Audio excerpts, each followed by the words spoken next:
And it came to pass, when men began to multiply on the face of the earth, and daughters were born unto them, that the sons of God saw the daughters of men that they were fair, and they took them wives of all which they chose. There were giants in the earth in those days, and also after that, when the sons of God came in unto the daughters of men, and they bare children to them, the same became mighty men, which were of old, men of renown. This is Dabu7 with what is checking out to be a pretty big find here. We are talking about the cache of information that was released through FOIA pertaining to the Hillary Clinton emails. In it, there was talk of Nephilim and Gilgamesh being discovered in this.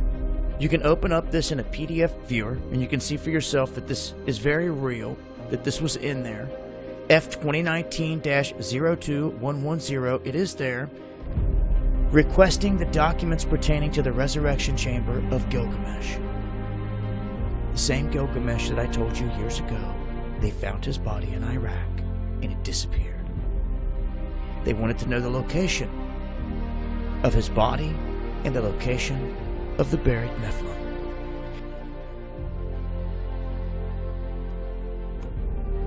Now you can see here it says this is from Denitra Senegar. That's who it's from. This is to Hillary Clinton. Important for context. And then it says, well, you can read it there. Can you see what it says? I mean, requesting documents pertaining to the resurrection chamber of Gilgamesh, the location of his body, and the location of the buried Nephilim.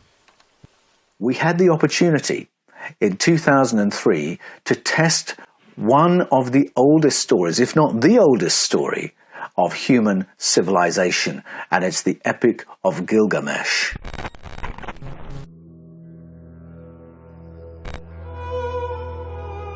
Now, Gilgamesh is a really interesting figure.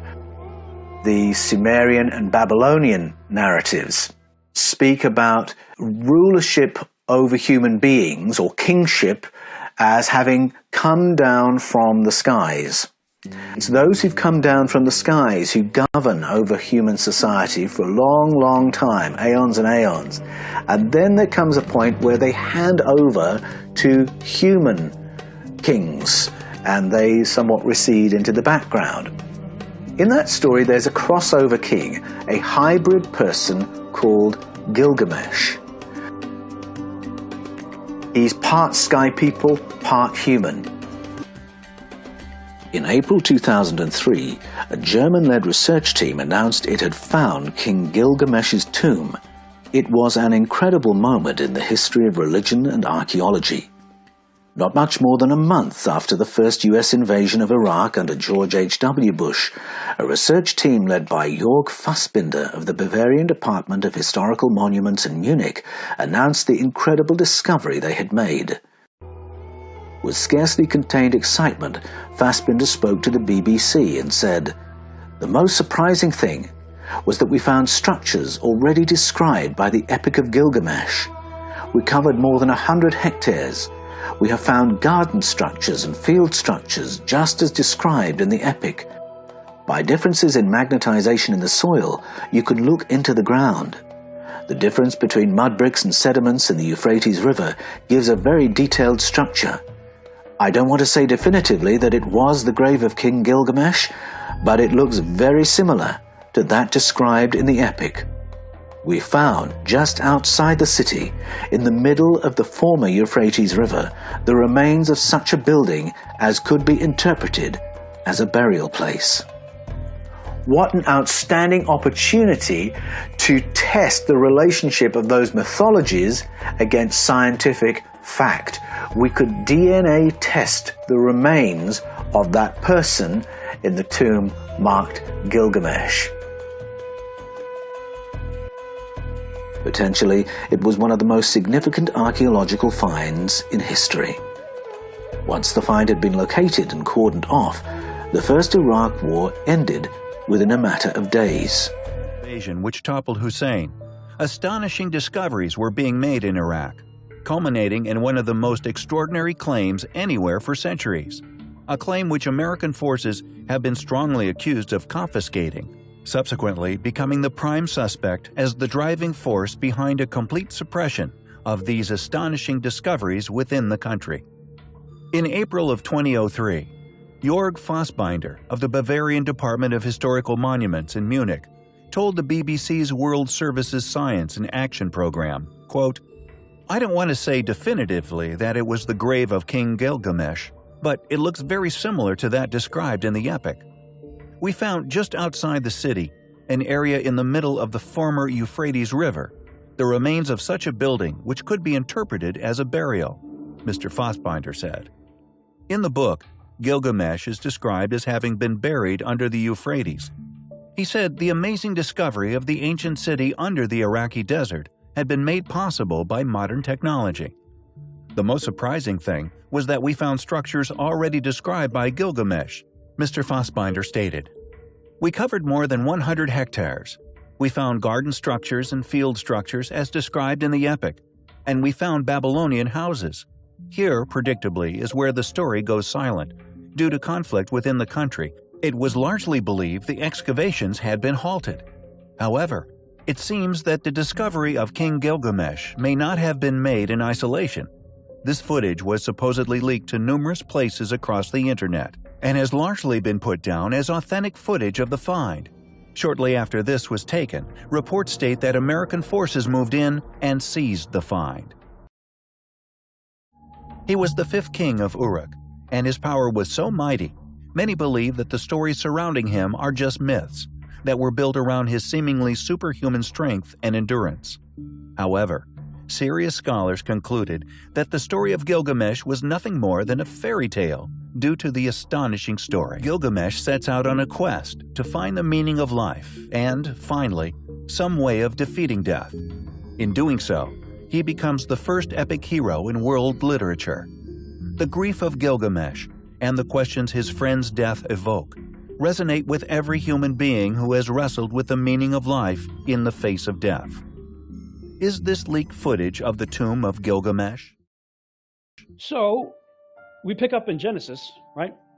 He confounds the languages. Now, if you look through lots of ancient Hebrew literature, you'll see that they believed that there were 70 different languages that came out of the Tower of Babel. 70 different nations. I believe Hebrew was the original language, the language of God, and I believe through Abraham, the language of Hebrew was retained.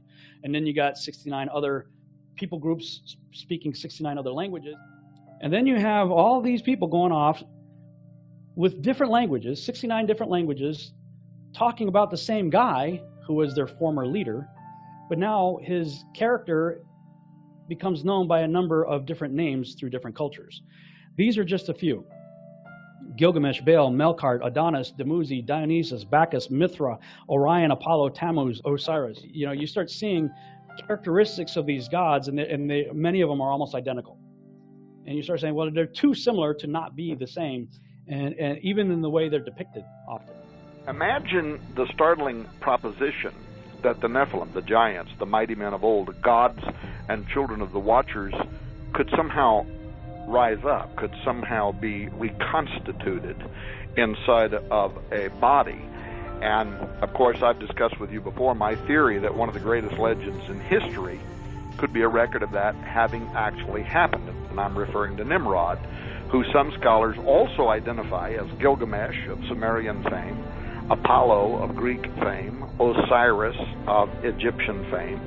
And this Gilgamesh was a giant who a lot of people didn't even believe was anything more than myth until his grave marker was found a few years back. And then, according to some people, the military swooped in and took possession and control of that dig. Hey, Tom, I want to interject something. I talked to a special operations general who was there when Gilgamesh's remains, and his words were he was in a state of remarkable preservation, okay? He said they have Gilgamesh's remains. So if they have Gilgamesh and he is Nimrod, they got it. And the whole point was to extract the DNA. So, flash forward a few years later, the tomb of Gilgamesh was found in April of 2003. And in this case, there was a body. And it was a very large body. And from all accounts that I had read and heard about this, the body was still very well preserved. Wherefore, if they shall say unto you, Behold, he is in the desert, go not forth. Behold, he is in the secret chambers, believe it not. For as the lightning cometh out of the east, and shineth even unto the west, so shall also the coming of the Son of Man be. For wheresoever the carcass is, there will the eagles be gathered together. In desert or secret chambers. This, I believe, is the home run scripture. This is where Yeshua himself says, then if, talking about Antichrist in the last days in Matthew 24, then if anyone says to you, look, here is the Christ, or there, do not believe it. For false Christs and false prophets will rise and show great signs and wonders to deceive, if possible, even the elect. See, I have told you beforehand. Therefore, if they say to you, look, he is in the desert, do not go out. Or look, he is in the secret chambers, do not believe it. For as the lightning comes from the east and flashes to the west, so also will the coming of the Son of Man be. For wherever the carcass is, there the eagles shall be gathered together. They found a moat of water. They pumped the whole thing out. It was full of water, so they pumped all the water out. When they got the water out, this is what they found. There was a moat of water surrounding a square island that had 4 pillars that had ancient writing on it that I would believe were are probably instructions for something. In the middle was another moat of water with a little island with about a 10-foot sarcophagus that was empty. The empty tomb of Osiris. Okay. 2003, Gilgamesh tomb was found in the desert of Iraq. One of the things they said about Gilgamesh from the Epic of Gilgamesh, who can compare with him in kingliness? Who can say, like Gilgamesh, I am king? What does the scripture say about the Antichrist? Who is like the beast? Who can wage war with the beast? Very similar. By the way, Gilgamesh was said to have been, according to the Epic of Gilgamesh, 2/3 God, 1/3 man. Percentage-wise, 2/3 is what? 66.6%. Just throwing that out there. All right. Our troops went to war. Gilgamesh's tomb was found in April of 2003. We went to war in May. A month later. Kicked out all the archaeologists. First thing our troops did, you can look this up for yourself, first thing our troops did was raid the Museum of Baghdad. You may remember the news reports. We raided the Museum of Baghdad, first thing we did. And then June, about a month later, U.S. authorities announced, oh, yeah, this is great, right? Create the problem, create the solution. Aren't we wonderful? U.S. authorities announced that the world-famous treasures of Nimrud, which is another Nimrod, derivative of Nimrod, were recovered from a secret vault in Iraq's central bank. The artifacts included necklaces, plates, gold earrings, finger and toe rings, bowls, and flasks. Officials said that of the 170,000 items initially believed missing, just 3,000 remain unaccounted for. Yeah, do you think the 3,000 unaccounted for items that we stole from the Museum of Baghdad were toe rings and nose rings? I don't think so. I think we took some pretty significant artifacts. And of those 47 were main exhibit artifacts. Okay, first thing we did, raid the Museum of Baghdad a month after we found Gilgamesh. What did Yeshua say? What did he say? If they say he's in the desert, don't go there. Gilgamesh found in the desert. They say he's in the secret chambers, don't believe them. Still, the earth-shattering archaeological find is waiting in the structure's third and lowermost chamber. They say he's in the secret chambers, don't believe them.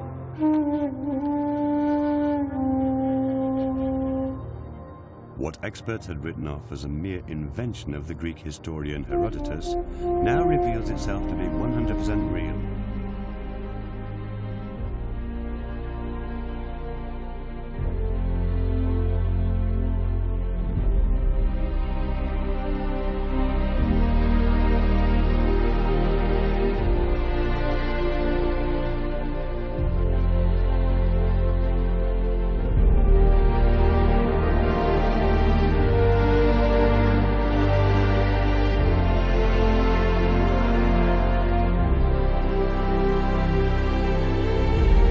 There were giants in the earth in those days, and also after that, when the sons of God came in unto the daughters of men, and they bare children to them, the same became mighty men, which were of old, men of renown.